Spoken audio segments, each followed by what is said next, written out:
Olá, pessoal, sejam todos bem-vindos a mais uma aula de Biologia da Escola Vivina Monteiro nas turmas de segundo ano do ensino médio. O tema de hoje é classificação dos seres vivos e regras de nomenclatura científica. Primeiramente, eu trouxe essa imagem aqui para vocês observar a biodiversidade do planeta, né? Como vocês podem ver aqui nessa imagem, existem milhões de espécies de seres vivos. O que é classificar? Trouxe essas imagens aqui do supermercado para vocês verem a importância dos produtos estarem organizados, né? Separados por suas semelhanças e diferenças. Quando a gente vai organizar, nós estabelecemos algumas regras, né? Para que haja organização. Por exemplo, colocamos produtos cereais em uma prateleira, em uma ala do supermercado. O arroz, o feijão, o macarrão, a farinha e por aí vai. Em outra ala é colocado os produtos de higiene íntima, higiene pessoal. Em outra área é colocado os produtos de higiene da casa. Em outra área é colocado os produtos que precisam ser refrigerados. Tudo isso para que seja organizado o supermercado e as pessoas facilitarem na hora de procurar os produtos, né? A qual estejam precisando. A classificação dos seres vivos. Por que classificar os seres vivos? Então, como eu mostrei na primeira imagem, a biodiversidade do nosso planeta ela é muito grande. Então, a classificação vai permitir a formação de grupos, cujos seres semelhantes entre si vai facilitar os estudos, né, dos seres vivos. Classificar quer dizer separar, organizar. E essa organização facilita o estudo dos seres vivos. Carl von Linné, mais conhecido como Linné. Ele é considerado o pai da taxonomia, porque ele foi um dos principais responsáveis pelas regras que hoje nós estudamos, né? Taxonomia. O que é taxonomia? É a área da biologia que é responsável por identificar, nomear e classificar os seres vivos. Por volta do século XVIII, mais ou menos, em 1735, o botânico e médico sueco Linneu, né, ele é conhecido como naturalista naquela época, lançou o livro Sistema Naturae, com os princípios básicos da classificação biológica. Dentro desses princípios, ele estabeleceu que a espécie seria a base da classificação, por onde ele vai começar a classificação, a partir de um único ser vivo, da espécie, no caso. Ele criou também 5 grupos taxonômicos, né? Para que houvesse organização, ele estabeleceu grupos. Esses grupos nós conhecemos como categorias taxonômicas. Então, as categorias criadas por ele foi filo, classe, ordem, gênero e espécie. Ele propôs que o uso das palavras para que houvesse a classificação desses seres vivos fossem palavras de origem latinas. Estabeleceu também que a nomenclatura fosse binomial. Depois eu explico para vocês o que seria nomenclatura binomial, ok? Para cada espécie. Então veio outra cientista que utilizou os estudos de Linneu, né, e acrescentou a essas 7 categorias o reino, que são 5 os reinos. Fazendo mais um acréscimo às divisões, veio outro cientista, Carl Woese, que apresentou essa nova categoria de domínio. E, pela hierarquia, o domínio fica acima dos reinos, né? E é dividido em 3, também vamos ver mais na frente. Aqui as categorias, o que significa cada uma das categorias. Desde a categoria mais abrangente, que é o reino, até a categoria mais específica, que é a espécie. Reino é formado por um grupo de filos. Os filos são formados por grupo de classes. Classes formado por um grupo de ordem. Ordem formado por grupos de famílias. Famílias formado por grupos de gêneros. Gêneros, por sua vez, é formado por grupos de espécies diferentes. E o que seria a espécie, né? Que é a base dessas categorias. Espécie é grupo de indivíduos que são semelhantes, né? Fisicamente, principalmente, fisicamente e fisiologicamente, mas principalmente fisicamente, que se reproduzem entre si, eles cruzam entre si e vão gerar descendentes férteis. O que é descendentes férteis? São descendentes capazes de reproduzir, de dar origem a outros descendentes. Vou explicar melhor aqui para vocês. Existem descendentes que são originados, né? Que os seres vivos cruzam entre si, originam eles, porém eles não reproduzem.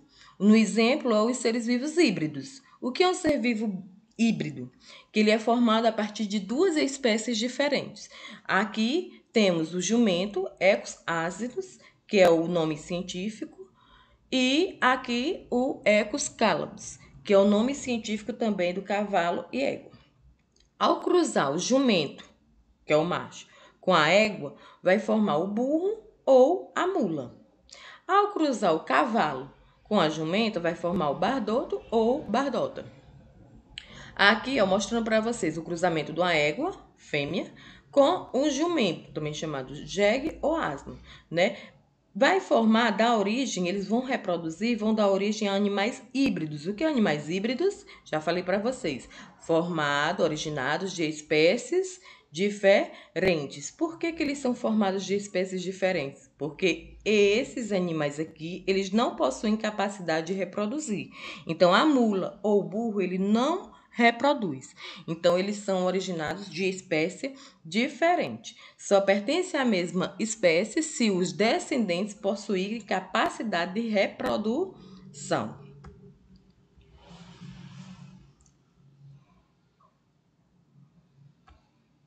Aqui, a categoria taxonômica.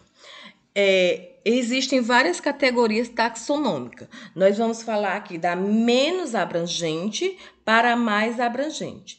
Aqui a menos abrangente é a espécie, categoria específica. O conjunto de espécies diferentes vai formar gêneros. O conjunto de gêneros diferentes podem pertencer a uma família. O conjunto de famílias diferentes vai pertencer a uma ordem. Conjunto de ordens diferentes vai pertencer a uma classe. Conjunto de classes diferentes vai pertencer a um filo.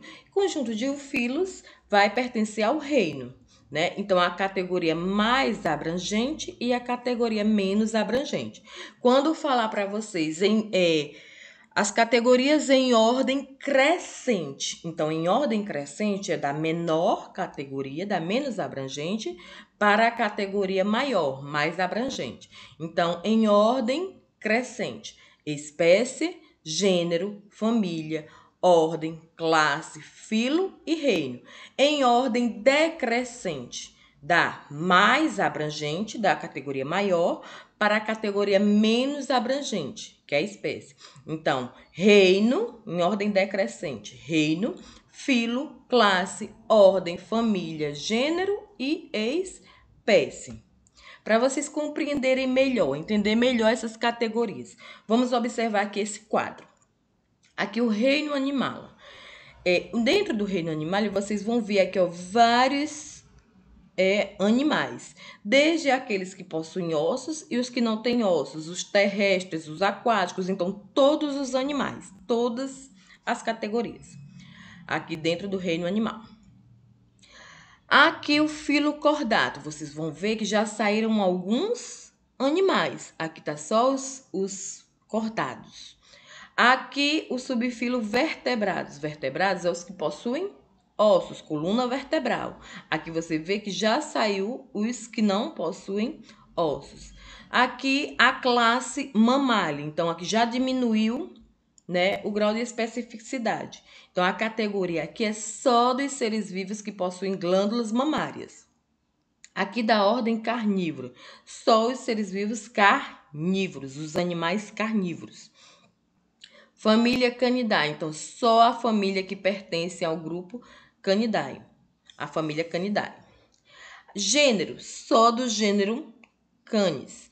E por último, o mais específico, a espécie Canis familiaris, que é a espécie do cão doméstico. Para vocês compreender melhor, né, fixar essas categorias, existem macetes. Então, aqui nós temos uma palavra que não existe, né, no nosso dicionário, reficofage. Ré se refere a reino, fi se refere a filo, có, se se refere a classe e o se refere a ordem. Fá se refere à família, G se refere a gênero e espécie. Então, reficofage, as iniciais para poder vocês fixarem a ordem, né, dessas categorias. E existe também uma frasezinha. Eu gosto de fixar mais pela palavra, mas aí tem os que conseguem fixar através dessa frase. Rato frito com orégano fica gostoso. Experimente. Rato reino se refere a reino, frito se refere a filo, com se refere a classe, orégano se refere a ordem, fica se refere a família, gostoso se refere a gênero e experimente se refere a espécie. Aqui nós temos o exemplo dessas categorias. Táxons quer dizer ordem, né? Em ordem. Então, aqui nós temos 4 espécies: o cão doméstico, o gato, o chimpanzé e o homem, né? Nós, seres humanos. O reino a qual esses seres vivos pertencem é o animal, o filo é o filo cordado, a classe, mamíferos, todos mamíferos. Ordem, vocês já veem que são de ordens diferentes. O cão e o gato se referem à ordem carnívora e o chimpanzé e o homem se referem à ordem dos primatas. Aqui, o cão e o gato se referem ao filo, à família. No caso, o cão, a família Canidae e o gato, a família Felidae. Já o chimpanzé e o homem se referem à mesma família, a família Hominidae. O gênero, todos de gêneros diferentes. O cão se refere ao gênero Canis, o gato se refere ao gênero Felis, o chimpanzé ao gênero Pan, o homem ao gênero Homo. E a espécie, o nome da espécie, vocês veem, cada espécie tem o seu nome específico. O cachorro, cão, Canis familiaris, esse aqui tá abreviado. O C se refere a Canis, né, ao gênero Canis, Canis familiaris. O gato, ao gênero Felis, então Felis catus. Vocês veem que o nome é formado por 2 nomes, por isso nomenclatura binomial. A espécie ele é formado por 2 nomes, isso é regra. Pan troglodytes é o nome da espécie chimpanzé. E nossa espécie, que é o que precisamos saber, Homo sapiens. Qual é o nosso gênero? Homo, a espécie sapiens. Então, Homo sapiens. As regras de nomenclatura. Fixe bem isso aqui, que isso daqui é obrigatório. Vocês precisam saber. As regras de nomenclatura científica. Essas regras propostas por Linneu para que em todo o mundo soubéssemos que estávamos falando da mesma espécie. Então, primeiro ficou estabelecido que cada espécie ela é binomial, ou seja, formada por 2 nomes. Esses nomes têm que ser escritos na linguagem latim, né? São palavras latinizadas. Por que o latim foi escolhido? Porque no mundo existem várias línguas, aproximadamente umas 4.000 línguas, né? E uma língua que não sofresse modificações, que todo mundo fosse ler e, ao ler, soubesse o que é que estava escrito. Então, foi escolhida a língua latim. Então, até hoje, o que foi escrito naquela época em latim, até hoje pode ser encontrado do mesmo jeito, porque latim é uma língua que não sofre modificações, é uma língua morta, uma linguagem morta. Então, outra regra, que o primeiro nome da espécie fosse escrito com letra maiúscula. E esse primeiro nome, ele se refere ao gênero. Então, sempre tem que ser escrito com letra maiúscula. Por exemplo, o canis, né? Aqui com letra maiúscula. O segundo nome refere-se ao epíteto específico, é uma palavra específica, e deve ser escrito minúsculo, todo em minúsculo. Aqui, mostrando um exemplo, canes familiares.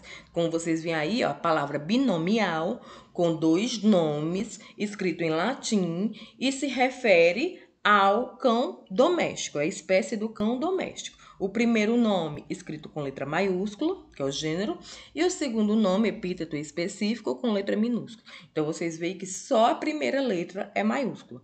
E esses nomes científicos têm que ter grafia destacada do texto, diferenciada no texto.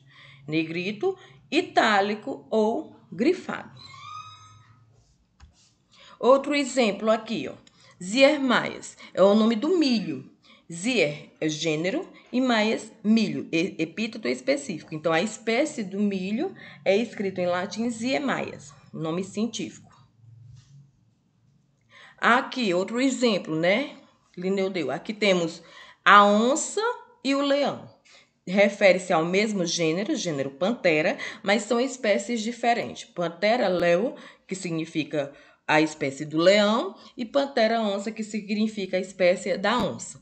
Panthera é o nome do gênero, leo é o epíteto específico. Gênero é o conjunto de espécies semelhantes, e epíteto específico é o termo que designa a espécie.